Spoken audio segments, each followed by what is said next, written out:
Semoga apa yang kita sudah belanja insya Allah barakah ya. Amin.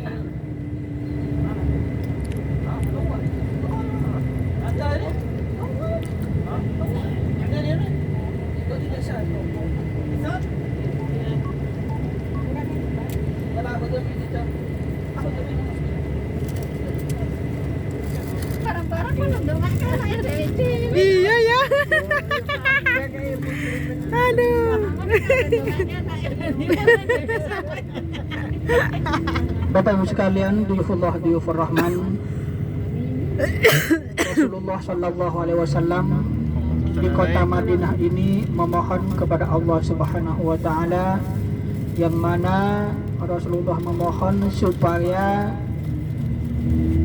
di kota Madinah ini diberikan 2 kali keberkahan dibandingkan kota Mekah.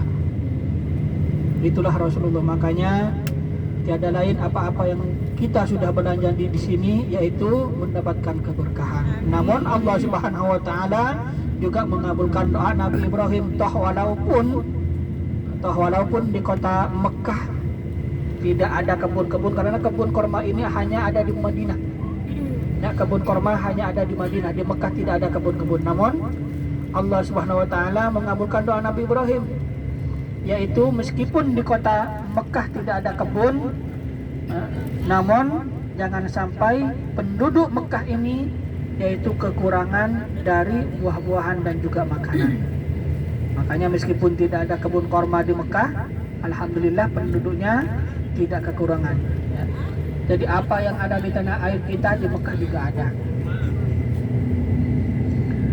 Untuk selanjutnya Bapak Ibu sekalian, kita akan menuju ke mungkin ada sawah.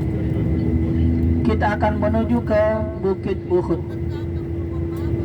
Kita akan menuju ke Bukit Uhud, yang mana di Uhud ini pada intinya yaitu dulu pernah terjadi peperangan.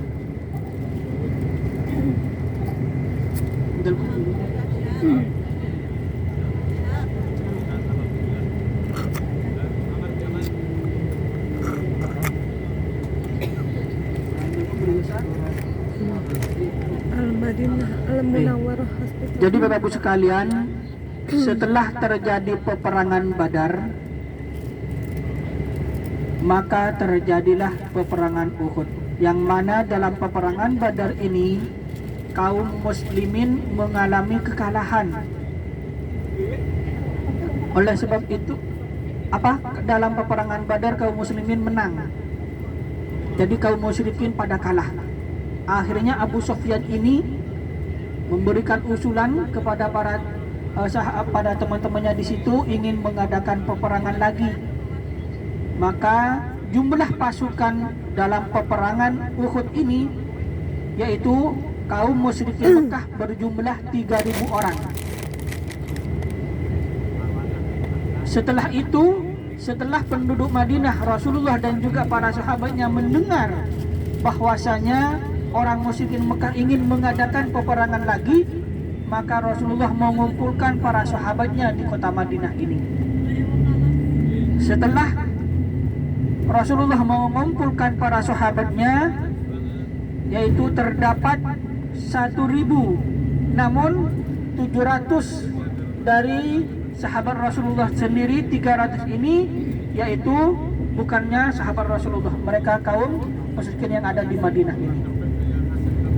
Setelah Rasulullah mengumpulkan para sahabatnya, Rasulullah dari kota Madinah, mereka berjalan kaki menuju ke Bukit Uhud. Nah, di tengah perjalanan orang musyrikin Mekah yang jumlahnya 300 orang tadi, mereka mundur. Mereka mundur karena tahu bahwasanya kaum musyrikin Mekah jumlahnya lebih banyak dibandingkan penduduk Madinah. Setelah mereka mundur, maka sahabat Rasulullah kaum muslimin ini yang jumlahnya 700, mereka tetap bersemangat ingin menghadapi kaum musyrikin Mekah, toh walaupun jumlahnya lebih sedikit. Setelah itu Rasulullah melanjutkan perjalanannya menuju ke Bukit Uhud.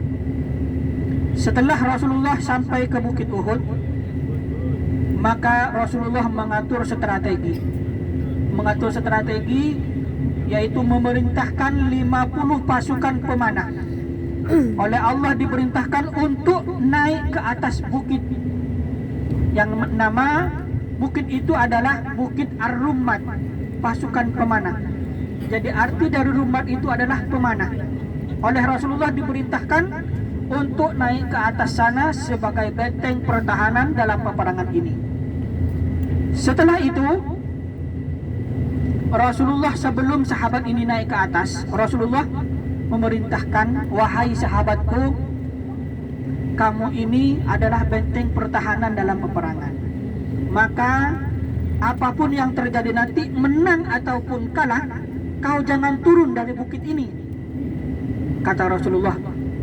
Jadi pesan Rasulullah, jangan kau turun dari bukit ini karena kamu sebagai benteng pertahanan. Jadi itulah pesan Rasulullah kepada pasukan pemanah. Setelah itu pasukan pemanah naiklah ke atas sana. Dan kaum musyrikin Mekah pun sudah mulai dekat ke kota Madinah. Mereka langsung meluncurkan panahnya dari kaum musyrikin ke kaum muslimin.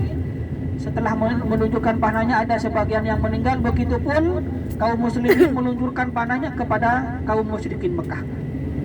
Nah, di situ pada awalnya kaum muslimin ini sudah menang, karena kaum musyrikin Mekah sudah banyak yang gugur, sudah banyak yang meninggal.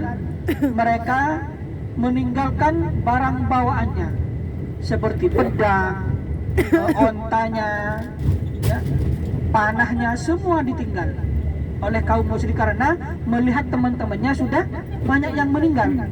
Akhirnya mereka mundur dan meninggalkan barang bawaannya, hartanya ditinggal semuanya, mereka mundur.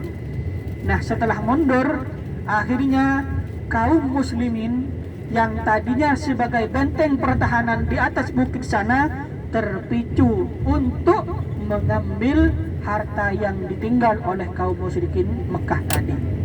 Pada waktu itu yang memimpin peperangan Uhud kaum musyrikin itu adalah Khalid bin Walid sebelum mereka masuk Islam.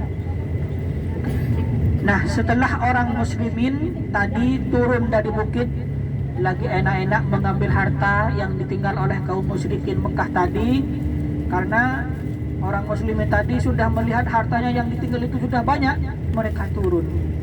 Terpicu dengan harta yang ditinggal, mereka turun. Tidak mendengar atas perintah Rasulullah tadi, tidak mendengar atas pesan Rasulullah tadi, yaitu kata Rasulullah, jangan kau turun apapun yang terjadi. Malah mereka terpicu mengambil harta rampasan, harta yang ditinggal. Mereka turun ke bawah. Setelah mereka lagi enak-enak ngambil barang-barang yang ditinggal, akhirnya kaum musyrikin Mekah tadi menyerang balik kepada kaum muslimin. Karena orang musyrikin Mekah tadi sudah melihat orang muslimin tadi lagi enak-enak ada harta yang ditinggal itu diambil oleh kaum muslimin. Akhirnya kaum musyrikin Mekah tadi menyerang balik, dan disitulah Bapak Ibu sekalian kaum muslimin mengalami kekalahan, yaitu hanya karena harta. Makanya sampai sekarang pun banyak gara-gara harta, yaitu lengah dengan yang lainnya, lupa atas pesan tadi. Betul. Jadi urusan dunia jangan dibutamakan. Jadi ini karena sudah terjadi emang semenjak Rasulullah SAW dulu. Oleh sebab itu Bapak sekalian, ini dapat kita ambil pelajaran, ya. Nah, setelah itu Bapak Ibu sekalian, sampai Rasulullah SAW, yaitu sampai gigi rahangnya patah, ya, gugur. Rasulullah di situ ada yang mengatakan gigi rahangnya patah, dan juga di situ banyak para sahabat banyak para sahabat yang melindungi Rasulullah, mereka kena panah. Namun Rasulullah ada yang mengatakan masuk dalam suatu gua, jadi di situ ada Bukit Uhud ada salah satu gua di mana Rasulullah dulu masuk ke dalamnya pada peperangan Uhud. Nah, banyak para sahabat yang gugur dalam peperangan Uhud ini, termasuk paman Rasulullah Sayyidina Hamzah. Sayyidina Hamzah ini gugur dalam peperangan Uhud. Namun Sayyidina Hamzah di waktu gugur yaitu karena ulah si Hindun. Jadi dengan wafatnya Sayyidina Hamzah ini, orang-orang musyrikin Mekah berkeyakinan bahwa yang meninggal itu adalah Rasulullah. Nah, karena mereka berkeyakinan Rasulullah yang meninggal, akhirnya kaum musyrikin Mekah ini kembali ke kota Mekah, berhenti berperang dan kembali ke Mekah. Namun yang meninggal tadi bukanlah Rasulullah, tapi Sayyidina Hamzah. Rasulullah selamat karena masuk ke dalam gua.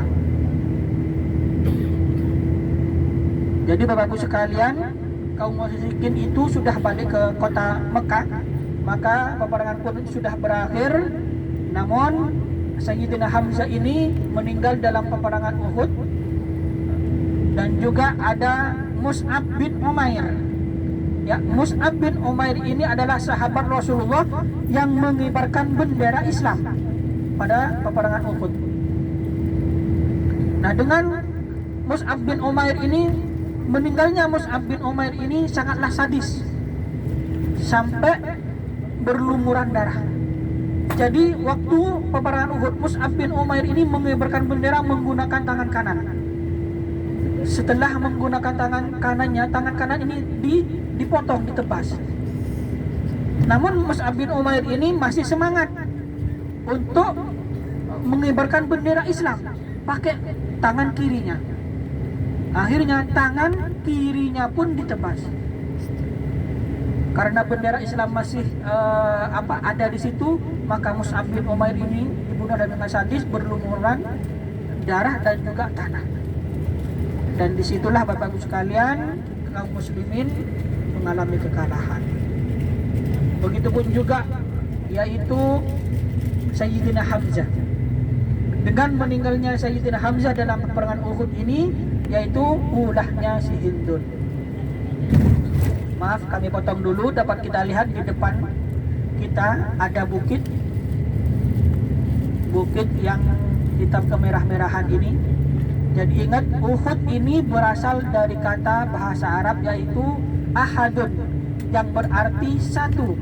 Jadi Jabal Uhud adalah bukit yang menyatu, yang mana panjangnya bukit Uhud ini kurang lebih 7 kilo. Itu menyambung gunungnya. Itu di depan.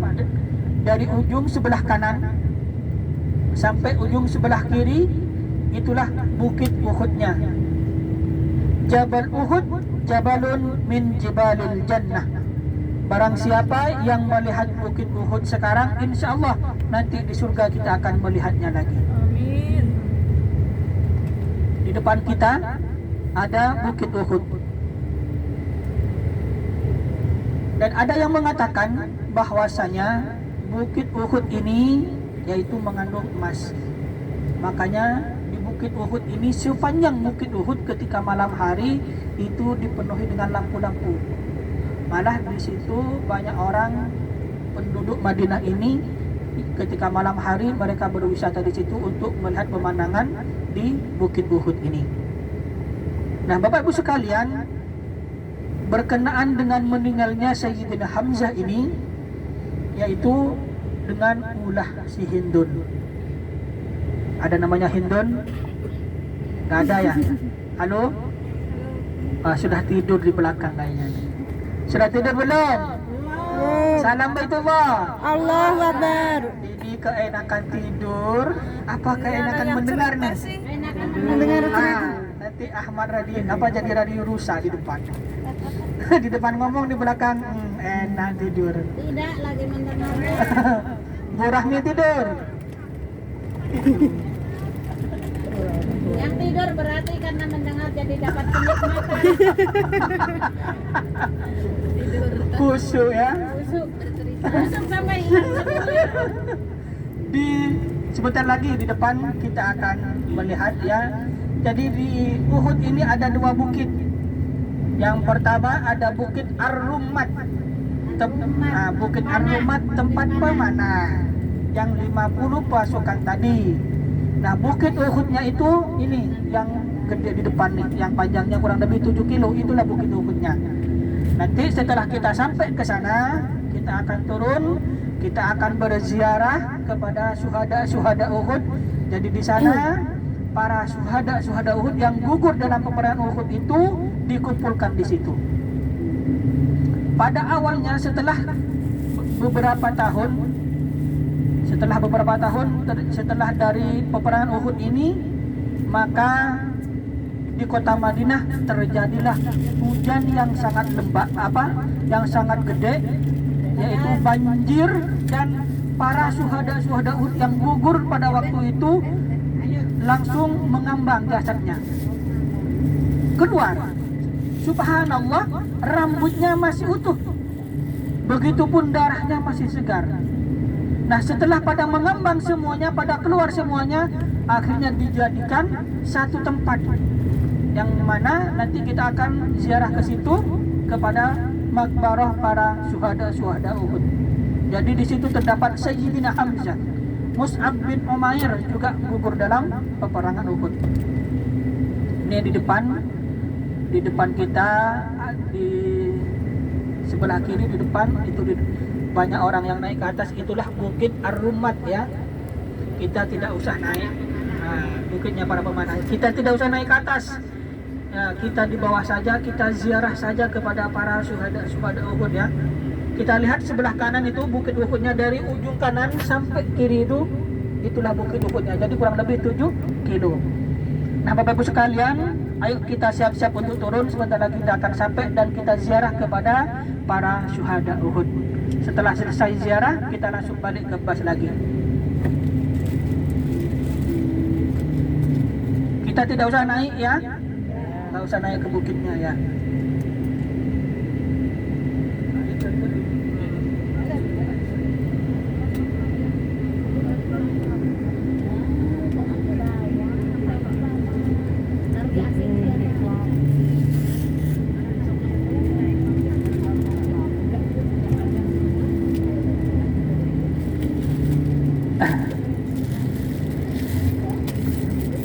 Bapak Ibu sekalian, siap-siap untuk turun.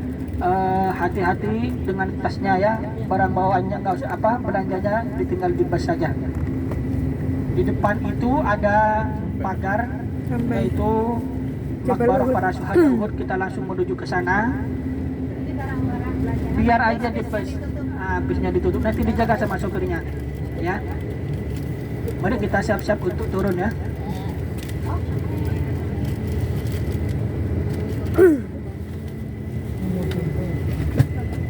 Jabal Uhud. Jabal Uhud. Masih ada yang tidur.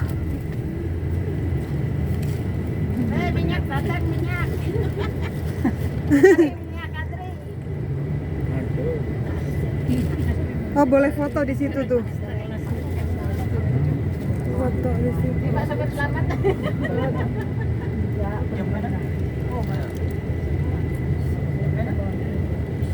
Jabal Uhud.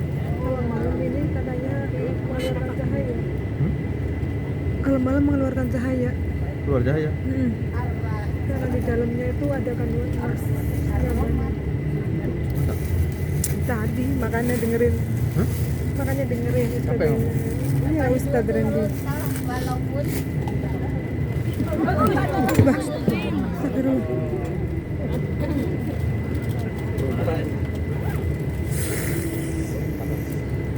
Mari kita turun bersama-sama dengan pembacaan basmalah. Bismillahirrahmanirrahim.